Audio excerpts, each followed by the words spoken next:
Good morning, everybody. Welcome all. Today we are starting off a series of science lectures titled Talking Science. There will be at least a minimum of 2 lectures every day. The scheduled time is 10:30 in the morning and also 2:30 in the afternoon. And at some days there will be 3 lectures. If then there will be another lecture at 12 o'clock. So these lectures are intended to expose you to different phases of forestry research, and almost all the lectures are taken by scientists of KFRI.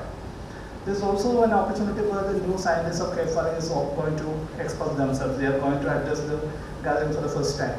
So we are eagerly looking forward to their presentations. The background of this particular event is that 50 years before, in 1972, on May 29, the Kerala government took a very interesting decision to form a committee called as the Science, Technology and Environment Committee. A short form was STEC. So the starting of STEC marked a big change in the way science is practiced in Kerala. STEC initially looked at policy dimensions for the part of science, which was forwarded to the government. But more interestingly, it set off establishing new research institutions in Kerala. The first to come up was the Center for Development Studies in Trivandrum. Then there was the Center for Earth Science Studies, again at Trivandrum. Then KFRI was formed in 1975. Kerala Forest Research Institute was formed. Then came the Center for Water Resource Development and Management at Calicut. Then TBGRI, Tropical Botanical Garden and Research Institute, was established in Palur, Trivandrum. Then there was an institution called NATPAC, which looks at transportation research. Then formed, we had the School of Mathematics, again at Calicut. So there's a large number of research institutions which have started under the state sector. This immensely helped Kerala to move forward in its planning process in a very big way. There are many other states in India where research institutions are there, but mostly they are national institutions and they don't cater to the immediate needs of the respective states. For example, West Bengal. Maybe West Bengal has got the largest number of research institutions, national research institutions, like the Botanical Survey of India, the Zoological Survey of India, the Statistical Institute. But those institutions, the mandate is the whole nation, not the individual state. So Kerala was very fortunate to have a large set of research institutions which cater to the development needs of this particular state. And we are reaching 50 years of that particular important decision. So this Golden Jubilee is being celebrated in all the R&D institutions which comes under the Kerala State Council for Science, Technology and Environment. In KFRI, we have this open week for 1 week duration. Starting from today, all the research departments of KFRI will be open to students to come and visit the various activities happening over there. And then we have the series of lectures. Today we have a very interesting topic to discuss. And our new scientist, Dr. Pawan, will be delivering this lecture. I invite him wholeheartedly to this particular event. Welcome, Pawan. And Dr. Jairaj, who is head of the Non Forest Products department, will be introducing Pawan to you. So welcome, Jairaj. The topic, just one word about the topic. Dr. Pawan is going to speak about water. How we are going to manage water during the times of climate change. We know that the water regime has completely changed. The rainfall pattern has completely gone out of hand. Last year there was no gap between the southwest and the northeast monsoon. This year there is no gap going to happen between the summer showers and the southwest monsoon. There's a large amount of water which is being poured down. And how is that going to affect the lives of people, the lives of animals, plants and all? And how are we going to manage this water? That is what Dr. Pawan is going to discuss with you. A very interesting topic. Once again, I welcome every one of you to this interesting lecture. May I invite Dr. Jairaj to introduce Dr. Pawan. Thank you.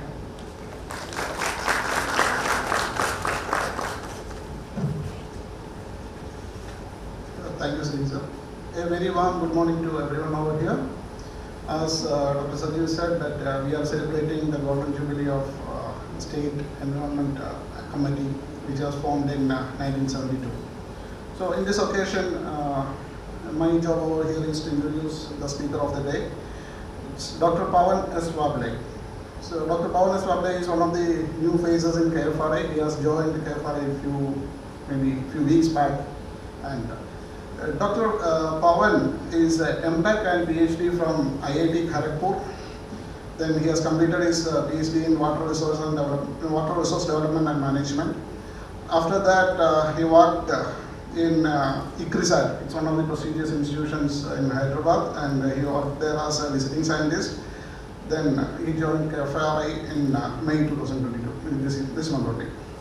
So he's a recipient of many meritorious awards from MHRD for his PhD programs and MTech program. And he's a life member of Indian Society of Agricultural Engineers and Indian Association of Hydrologists. He has more than 20 papers to his credit. And with these few words, I invite Dr. Pawan to deliver his talk. Thank you. Hello everyone. I'm the first speaker. I would like to thank you, Dr. Sandeep sir, for giving this opportunity. Today I will be speaking on managing water during times of climate change. Hardly I wait 2 days, sir. I tried my best to give my presentation. These are my contents. I will introduce about the water and its different specialization, what they are working, and one of the important concept of modeling, how the hydrological cycles they are modeled in the hydrology. And then I will talk about the climate change and what is the concept, like why we should say it's a climate change. And then I will talk about the methodology, like if certain climate change happen, what will be its impact and how we should quantify it. And then I will talk regarding the global and Indian level, what is scenario. Then as in Kerala we have some landslides, and I will talk regarding the causes and mitigation measures for it. And I will like in most of the northern part of India where I work, there was like a shortage of water. Doubts are there. I worked on that. Just thought that give some case study, and I worked on the Maharashtra part. Now coming to the introduction. Now when we say water, like after oxygen, if you think the most important thing for survival is water, and it is said that if there is a third world war, it will be due to water. And if you see in any part of world, if there is a water, there is a development. If there is development, impactly if you see there is economic growth, and then it quantify like a standard living also gets high in that case. Now I'll start with the water cycle.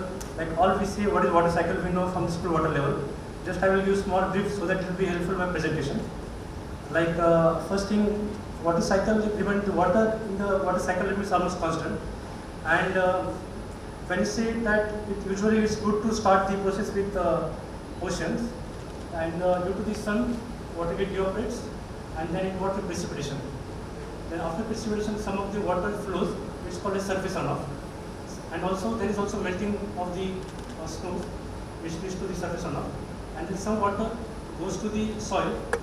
The process where the soil enters the water enters the soil. It's called infiltration. And after that, after some time, some water flows. Some has springs, and some water it's a delayed flow. It's called a groundwater flow, and it again reaches to the oceans. And also there is a because evapotranspiration, there is some evaporation transpiration from the land surface and transpiration from the plants, and then again it reaches to the oceans, and this cycle is repeated. Then comes to hydrology. Now what is hydrology means? Now hydrology, it's a science of water. It deals with the occurrence, circulation and distribution, as I shown in my previous slide, of the earth and the earth atmosphere. Now what are the different disciplines and specializations can be grouped into? Now, based upon the bodies of water, it's called paternology, related to the stream flows, limnology related to the lakes and ponds, and cryology related to the ice, oceanography, words in which are related to waters, glaciology related to glaciers, hydrometeorology, it's like interference between the hydrometeorology, the hydrogeology is related to groundwater, hydrometry, it's related to the measurements of science, which relates to measurements of the different hydrogen parameters. Then regarding land use condition, the words itself indicates like rangeland, agricultural hydrology, forest hydrology, urban hydrology, wetland, desert hydrology. Now if you see the land use conditions, The basic water balance remains the same only. Like suppose that forest hydrology, if you consider, it has like sponge like it can hold more water like compared to the urban hydrology. If the water if rainfall happens, it immediately gets flows, and like desert hydrology there is very less amount of water. Every has different management practice has discussed something. Also like interdisciplinary like geomorphology related to the how the water flows along the land. Then hydrology, this is the new like related to the ancient hydrology, how the different like parameter like tree, if you say consider tree, how the wood rings are changing or what was the relation between the hydrology, you can study in that one. And related to engine hydrology, it is related to the irrigation and all the factors which you can see in that. The watershed management is a very important topic. Watershed management, like all the government, most of the government policies are with respect to watershed management. I will discuss in my presentation. And hydrobiology, like this study related to the aquatic plants, weeds, and some invasive species. Then I come to the modeling. Now I have shown that how the water cycle moves. Now important thing is that for modeling means nothing but some equations are there, and we try to study it. And I'll show you one case study. Now suppose one model is there. Like in reality you see like this, like snow and land is like this, mountains are there, oceans are there. We try to model it in a more simplest way. We can see that very simply we are showing it, and you can see then we try to model it. And how we model it, like there are some equations are there, they help us to model it. And there are different models are there, like classification model. There are number of models are there. Based upon your study you can choose what you need.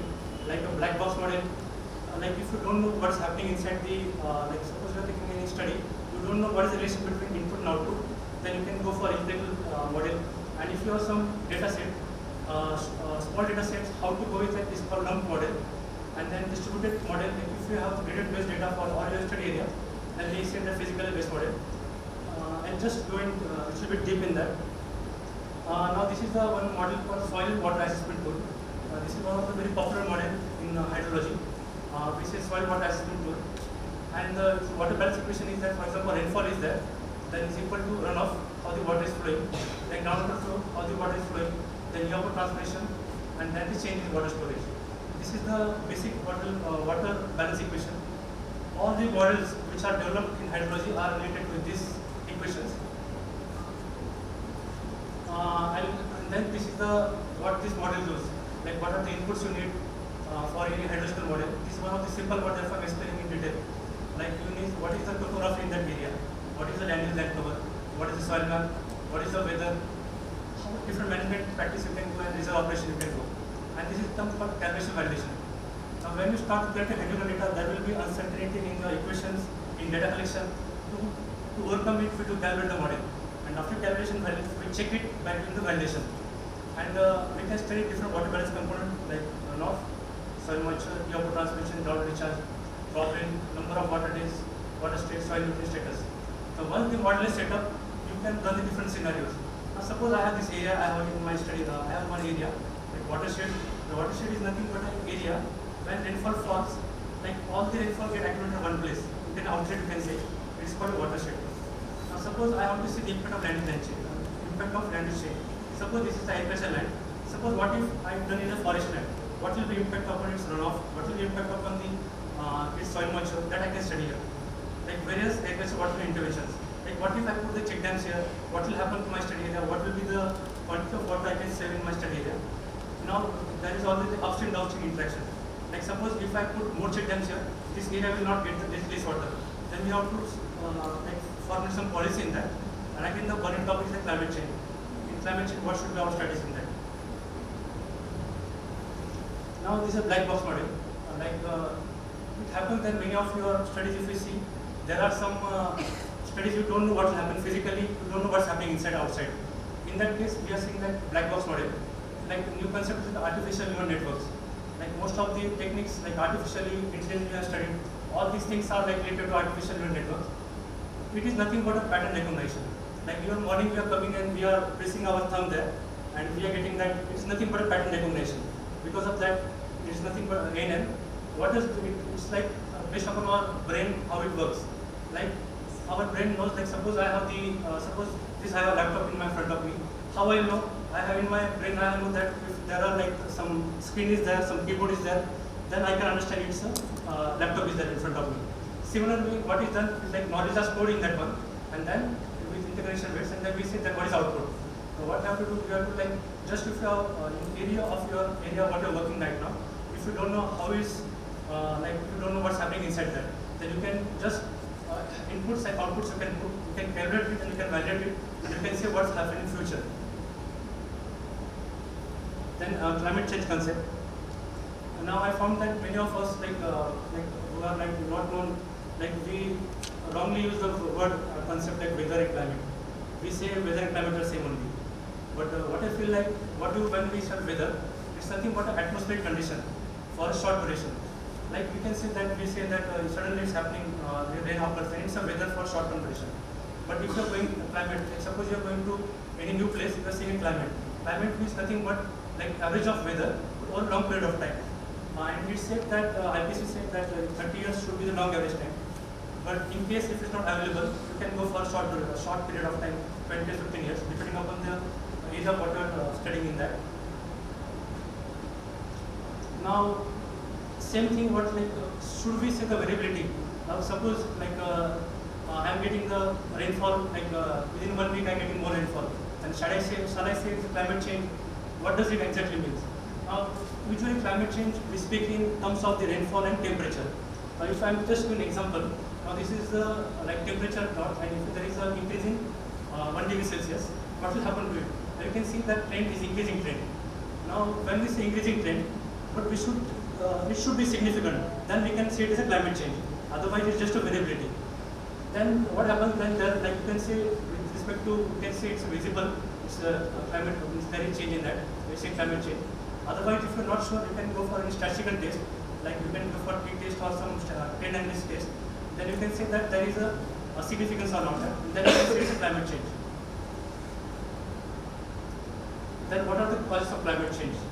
We all know that greenhouse gases mostly are that there are a number of what you call driving forces are there. Just I will not go in more deep. We all know the greenhouse gases, like solar radiation passes to the atmosphere. Also some of these reflected to the atmosphere. Then because of the greenhouse gases, some are again reflected to the Earth's surface. And because of that, our there is a change in climate change. Fossil fuels, all because of what we are like pollution, these are linked to the climate change. And some of the effect of climate change we can see. Now if we say in India, like we are saying that Cherrapunji was the highest rainfall place in India, but recently, like we say the last decade, it is shifted to 37 kilometers from the particular place. And some places, I forget that name. That is the sign of the climate change. For example, you have some species like if I say sparrow, now it has become distinguished, we are not able to see sparrows. That is nothing but climate change. Other thing like you can see sea level rise. You can say droughts are happening more, return periods of droughts are getting more, like they are getting regularly impact. Now heat waves, recently we got heat waves, more animal extinctions, more forest fires also there, more like in Kerala we got floods in 18. Like that we are seeing the climate change and the usual rising temperature. Now how to quantify, how to take the decision, policymakers. Now there are some climate models are there. Now different country has done their, based upon their equations all that they have given the climate model for whole the global. Now we are seeing global climate model. Now global climate model, their scales are very high. Like for one grid, like 300 kilometer, the information is giving. And it is based upon the atmospheric and oceanographic equations are there. Based upon that, they have given the future climate. Like till 2100, what will be the climate in your area? But if you are interested in particular area, we are putting a regional climate model. Lastly, suppose I want to work for India, I will just give the boundary conditions for it, and then we call like a regional climate model. There are small scale detailed information for future climate change. And the coastal resolution, like 300 kilometer by kilometer area, 300 by 300, it is given by 1 degree which is called 100 kilometer.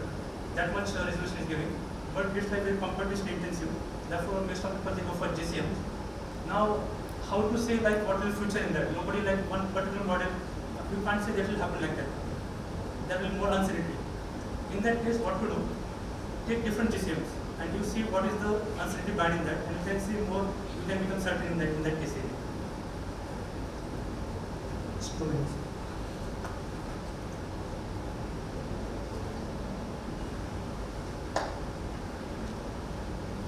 Now, IPCC, like Intergovernmental Panel for Climate Change, like this is the main body which related to climate change.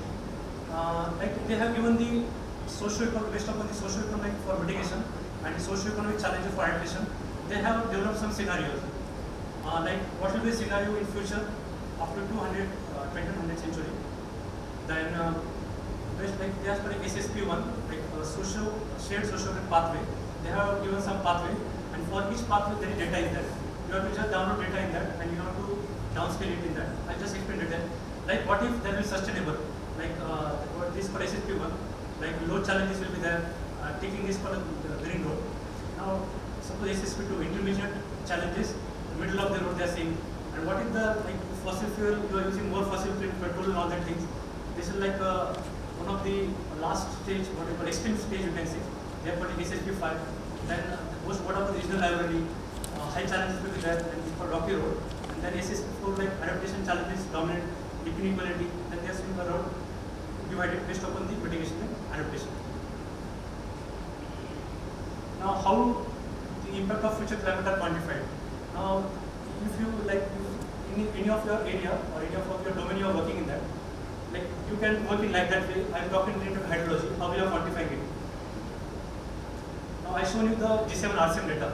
Once you get the future climate data, we are downscaling it. Downscaling means we are bringing to our area. Means once you get data, and I have the observed data in that, we are trying how is the like what is the difference between them, and we are bias correcting it.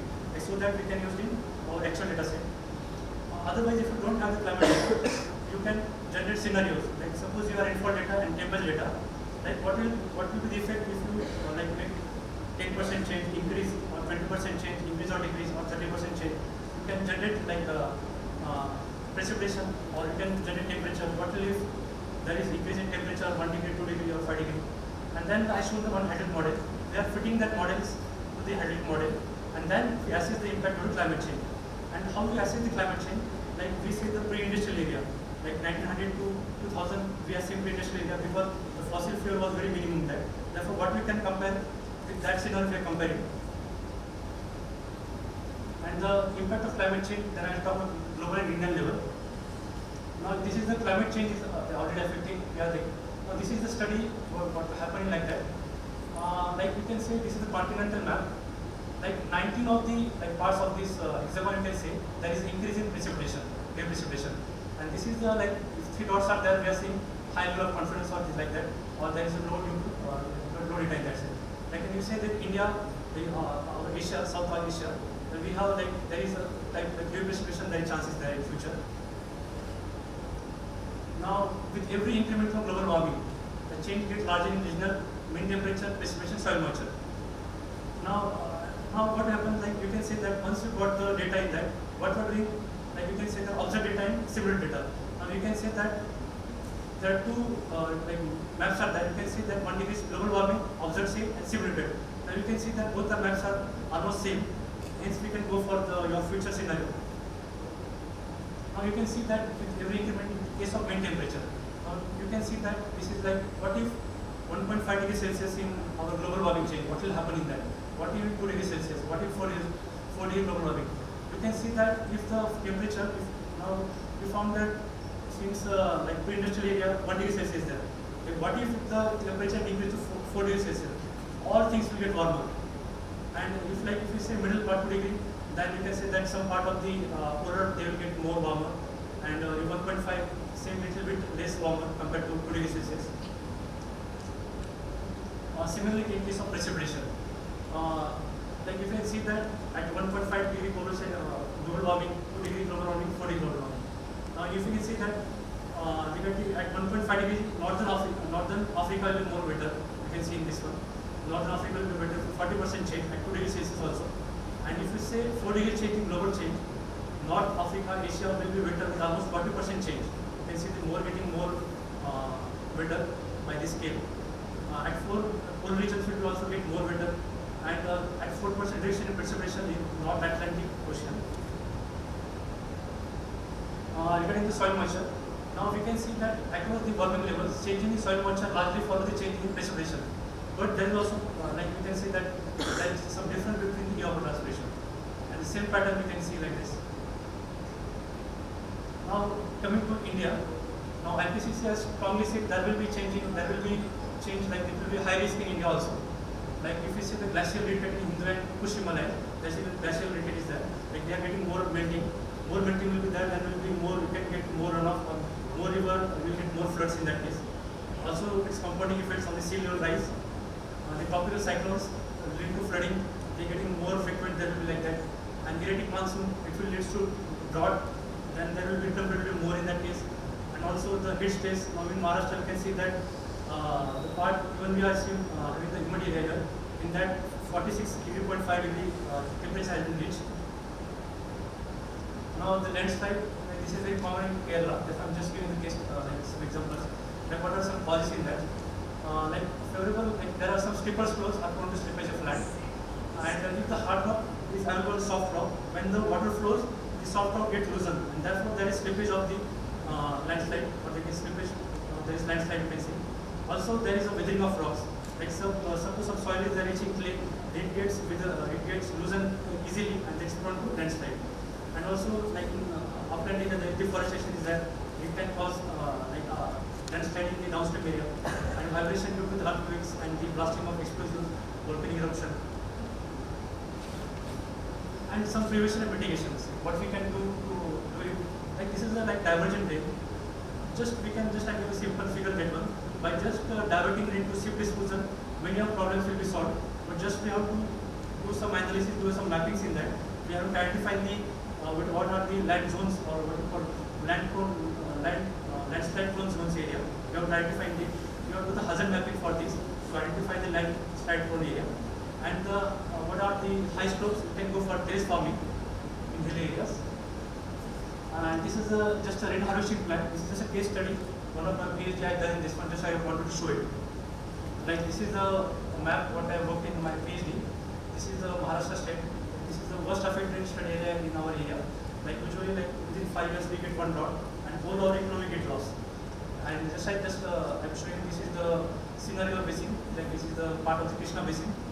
And you can see the dots. I have printed some ground levels data in that. And also these are the railway stations. And this is the stream, all the watershed, what the water gets flows and is collected here. And the area was almost 12,000 km square. And the rainfall is the 6,000 mm, like almost 5 times less than Kerala, you can say. Then what should be the criteria to mitigate this drought, or you can say shortage of water? Now this is the farm ponds, very popular in Maharashtra. Regarding agriculture land, you can go for that. The slope should be less slope, 3% slope. The texture should be fine texture. Then percolation tank, so that it can help to the recharging water. You can go for the land which are not using grade forest and pasture land. Slope is 3%. Also you can store the water along the stream with percolation tank. Drainage water, water is your stream, whether it is a main stream or not, based upon that you can take decision. And this is check dam. This is a very important one to store the water, and after once the water is stored, some water get flow after that one. And these are the based upon that I found this zone suitable for different mineral structure. In this you can see this whole of my area based upon the criteria what I showed my earlier slide. This area is suitable for farm ponds, and this pink color are for the percolation tanks, and this blue color for the check dams. Then using the remote sensing GIS you can create these maps. And what happened, I found that 46,000 sites are suitable for farm ponds, and 8,000 are suitable for check dam. But this is practically infeasible. I just prioritize, again I went for prioritization. Based upon this, you can see this area has been reduced. The area having these are the area, there are some irrigations, or you can say some major and minor dams are there. Based upon this, I reduced my area for the farm ponds, and you can see that 11% of the total agricultural land is prioritized for the farm ponds, and the 286 sites are prioritized for the check dams. I'll conclude my presentation with the sentence the threat of climate change is real, and dangers are imminent, and future is catastrophic. Thank you.